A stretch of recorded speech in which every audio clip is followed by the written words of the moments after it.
শান্তি চুক্তির যে ধারাগুলো ছিল অর্ধেকাংশ এটি পূর্ণ হলেও আরও প্রায় অনেকগুলো চুক্তি ধারা রয়ে গেছে যেগুলো এখন বাস্তবায়ন করা সম্ভব হয় না।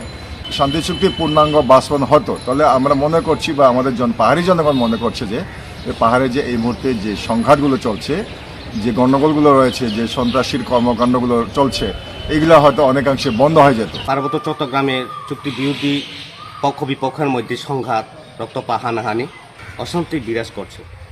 আহ্বান করব অন্তর্বর্তীকালীন সরকারের কাছে পার্বত্য চুক্তি যে ধারগুলো বাস্তবায়ন করা হয়নি সেই ধারগুলো যথাযথ দ্রুত বাস্তবায়ন করা হোক। পার্বত্য চুক্তির যে মূল বিষয়গুলো ছিল এগুলো এখনো পর্যন্ত বাস্তবায়নের মুখ দেখে নেই। আদৌ বাস্তবায়ন হবে কিনা এটা নিয়ে বিরাট একটা প্রশ্ন আছে।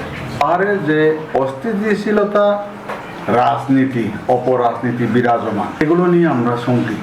পার্বত্য চট্টগ্রাম চুক্তি কিন্তু আমরা কোনো একক সরকারের সাথে বা কোনো একটা একক দলের সাথে চুক্তি করি নেই।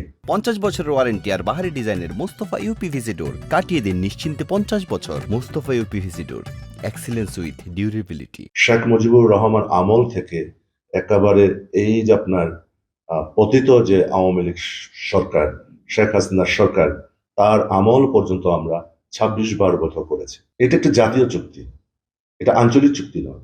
এই চুক্তির মধ্যে যে পাহাড়িদের মধ্যে যেমন অধিকারের নিশ্চয়তা রয়েছে, পাহাড়িদের মধ্যেও ক্ষুদ্র ক্ষুদ্র জাতিগোষ্ঠীর তাদের অধিকারও এখানে নিশ্চয়তা দেওয়া হয়েছে। পাশাপাশি বাঙালিদের মধ্যে ব্রিটিশ আমল থেকে যারা বসবাস করে আসছে, যারা অবহেলিত, তাদেরকে এখানে এই চুক্তির মধ্য দিয়ে তাদের অধিকার নিশ্চিত করা হয়েছে।